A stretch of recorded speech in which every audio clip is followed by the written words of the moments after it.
Alors, Bezrat Hashem, le Zerachim Shon de cette semaine est dédié pour l'élévation de l'âme de Stéphane Yair Mas'od, Ben Avraham, Rosh Chodesh Tov, Umvorach, à vous tous, bien évidemment. Et j'aimerais aborder avec vous une notion, un Zerachim Shon d'une beauté incroyable. Je vais vous dire pourquoi.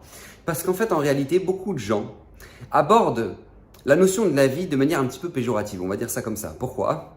Parce que, en fait, beaucoup de gens se disent, bah voilà, on est venu dans ce monde, c'est un grand combat. On a des traits de caractère qui sont pires les uns que les autres, entre la colère, la paresse, la radinerie, la jalousie. Voilà, donc nous on doit se surpasser pour justement ne pas tomber dans le piège de ces traits de caractère-là.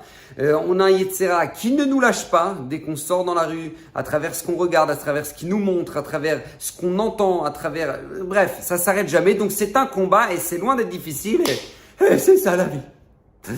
Alors justement, le Zerachim Shon nous explique que on pourrait résumer la vie comme ça, parce qu'effectivement, a priori, c'est ce que nous dit la Gemara. La Gemara nous dit Leolam, Gemara dans Brachot, Leolam yargiz adam yetzera tov ad yetzera ra. Un homme doit sans cesse être en combat contre son yetzera ra, grâce à son yetzera tov, grâce à son penchant au bien. Baruch Hashem, un homme doit être en combat contre son penchant au mal. Ok. Mais la Gemara nous dit dans Brachot, la Gemara ne s'arrête pas à ça, comme ça nous dit les Zerachim Shon, elle continue. Et la Gemara nous dit, ok, la personne, elle sent qu'elle a des tentations, elle sent qu'elle a des difficultés, elle sent qu'elle a des mauvais traits de caractère, que le Satan ne le lâche pas du matin au soir. Et cette personne combat comme elle peut. Mais nous dit la Gemara, si jamais maintenant, voilà, elle n'a pas réussi. Elle n'a pas réussi, elle a essayé son combat, mais ça n'a pas marché. Alors qu'est-ce qu'elle doit faire ? Ben tout simplement, nous dit la Gemara, étudie la Torah. Étudie la Torah. Vous savez, on l'a déjà dit plusieurs fois. Barati Yetzerara, j'ai créé l'Yetzerara. Barati lo Torah Tavlin, j'ai créé la Torah comme antidote. Comme antidote. Donc, vous savez que d'ailleurs, nous dit Rav Israël Salanter un conseil extraordinaire et tellement important. Vous savez, lorsqu'une personne ressent qu'elle a une tentation particulière dans un certain domaine. Par exemple, je ne sais pas, il y en a pour qui c'est le lachonara, d'accord, le dire du mal. Il y en a pour qui c'est garder leurs yeux, de ne pas regarder des choses qui sont sales. Il y en a pour qui c'est manger des choses voilà, qui ne sont pas forcément très cachères. Voilà. D'accord, chacun a son domaine de tentation. Eh bien, nous dit Rav Israël Salanter, si une personne veut réussir à combattre justement ce domaine-là, elle doit tout simplement, écoutez bien, se pencher dans l'étude de ce domaine-là. La cache-route, tu te penches à fond, tu regardes la gravité de manger pas caché, t'étudies le domaine bien. C'est ça qui calme et qui cadre le Yetzirah. C'est la base, comme ça me dit Rav Israël Salanter. Donc c'est le premier conseil que nous dit la Torah. Plan B, si jamais maintenant tu n'as pas réussi à combattre ton Yetzirah, t'étudies, tu te casses la tête pour Bezrat Hashem, surpasser ton Yetzer. Si jamais maintenant même ça marche pas, dit la Gemara, des fois ça peut ne pas marcher, la tentation est trop forte. Qu'est-ce qu'elle doit faire ? Kriyat Shema, réciter Shema Israël, Hashem Elokeinu, Hashem Echad, se rappeler du joug divin, qu'on n'est pas tout seul dans ce monde, mais c'est qu'Akadosh Baruch Hu dirige, c'est Akadosh Baruch Hu qui nous a donné une mission et il compte sur nous. Tout ça, c'est le joug divin, Shema Israël, d'accord ? Donc ça, c'est la troisième solution. Troisième solution. Maintenant, quatrième solution, nous dit la Gemara, si jamais même ça marche pas, c'est se rappeler du jour de la mort. Du jour de la mort. D'ailleurs, les grands tzadikim, comme le Chafetz Chaim, beaucoup de tzadikim allaient seuls des fois dans la forêt, creuser un trou et ils s'allongeaient dedans, en pleine nuit. En pleine nuit.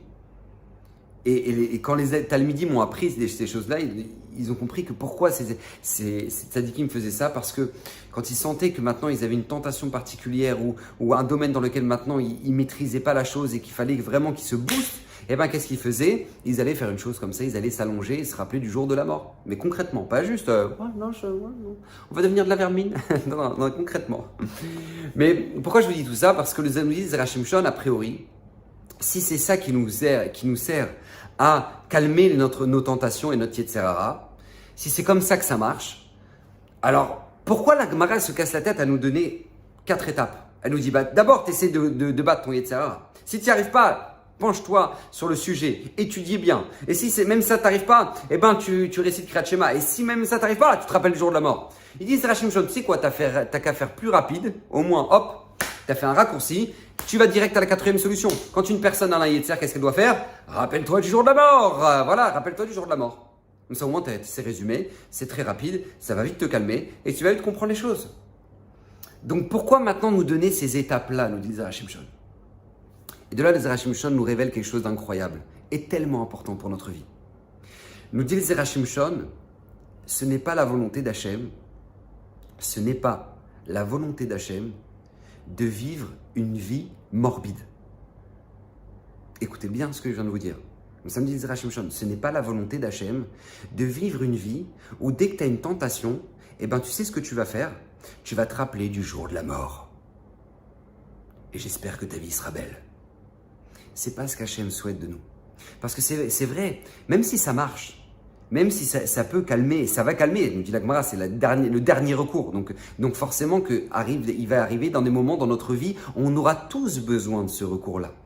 Parce qu'il y a des moments où les tentations sont très très fortes. Et bien au moment où maintenant tu sens que c'est au-delà de toute ta maîtrise, et bien là tu te rappelles, bam, du jour de la mort. Donc ça veut dire que oui, c'est une solution qu'on doit être capable d'utiliser. Mais ce n'est pas l'idéal.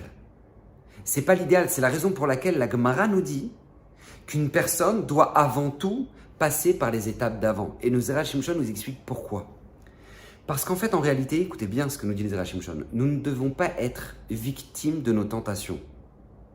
Mais nous devons prendre nos tentations et les utiliser à notre service, à notre gré. L'Echem Shamaim. Ça, c'est la réussite de la vie. La réussite de la vie, c'est ne pas sans arrêt se dire bah c'est tout, et tu sais quoi, et ben voilà, ça veut dire qu'il y a trop de tentation, alors c'est tout, alors je me rappelle du jour de la mort, et voilà, Bezrat Hashem, que je faute jamais. Il dit, Zera Shimshon, c'est pas ce qu'Hachem attend de nous. Ça, Hachem attend de nous en cas de dernier recours. Mais ce qu'Hachem attend de nous, c'est que si jamais il nous a créés avec ces tentations-là, c'est d'en avoir une maîtrise parfaite pour pouvoir réaliser de beaux projets. Et je vais vous expliquer pourquoi. Parce qu'écoutez bien ce principe de base qui est fondamental. On ne construit pas avec la crainte d'Hachem. On construit avec l'amour d'Hachem. Si on a envie de se rapprocher d'Hachem, si on a envie de se rapprocher de sa Torah, ce sera uniquement au travers de l'amour de la Torah et l'amour des mitzvot. D'accord? Ahava, c'est valeur numérique 13, qui est la même valeur numérique que Echad, 1. Tu veux faire 1 avec une chose, tu dois faire la chose avec amour. Tu veux te rapprocher de la Torah, tu dois faire la chose avec l'amour. Tu veux te rapprocher de tes mitzvot, c'est la même chose. C'est comme ça que ça marche, par amour. Par contre, la crainte, oui, on en a besoin. Oui, on en a besoin, c'est extrêmement nécessaire. Pourquoi? Pour ne pas détruire ce qu'on a construit. Mais on ne construit pas par crainte. On évite de ne pas détruire par crainte. Donc, nous dit les Zera Shimshon, si une personne va se rappeler du jour de la mort, alors c'est vrai, elle va éviter de ne pas détruire. C'est vrai, c'est extraordinaire, elle n'a pas détruit. Parce qu'elle peut détruire beaucoup si jamais une personne n'a pas de crainte d'Hachem. Elle peut en arriver à faire les 400 coups sans même s'en rendre compte et penser « Ah oui, mais moi je ne comprends pas, j'aime tellement Hachem, comment j'ai pu faire ça ?» Parce que cette personne-là n'avait pas la crainte de la faute. Donc la crainte de la faute, elle est nécessaire. Et c'est elle qui va te stopper au dernier moment qui s'appelle le jour de la mort. Ok, très bien. Mais nous dit Zera Shimshon, l'idéal, c'est pas ça. L'idéal, c'est de construire notre avodat Hashem par amour. Comment ça marche? À travers le fait que tu vas canaliser ces pulsions, tu vas canaliser ces traits de caractère, tu vas canaliser toutes ces choses-là. Pourquoi? Pour faire la volonté d'Hachem. Je m'explique très simplement. Je donne un exemple très simple. Une personne, elle a un rapport anormal avec la nourriture. Ok? Une personne a un rapport anormal avec la nourriture. Elle n'arrive pas à se retenir, c'est trop bon, c'est trop de trucs. J'adore, je peux... Eh bien écoutez, c'est très simple. Il faut utiliser cette tentation-là pour justement faire une table de Shabbat extraordinaire. Vous savez que les kiffeurs, ceux qui aiment justement, qui ont un rapport avec la nourriture, qui a un magnifique rapport, eh ben ils auront une table de Shabbat incroyable, avec plein de salades, plein de trucs, plein de boissons, Pourquoi? Parce que justement, ils ont mis au service d'Hachem leur tentation. Ils ont un rapport spécial avec la nourriture, donc ils vont faire un kiff. Et c'est vrai, Shabbat, ils vont faire une table extraordinaire. Et ça, c'est ce qu'Hachem attend de eux. Ça, c'est ce qu'Hachem attend de eux. C'est la même chose. Une personne, je sais pas moi, elle parle beaucoup. Il y a des gens qui parlent beaucoup. Ils ont un débit incroyable.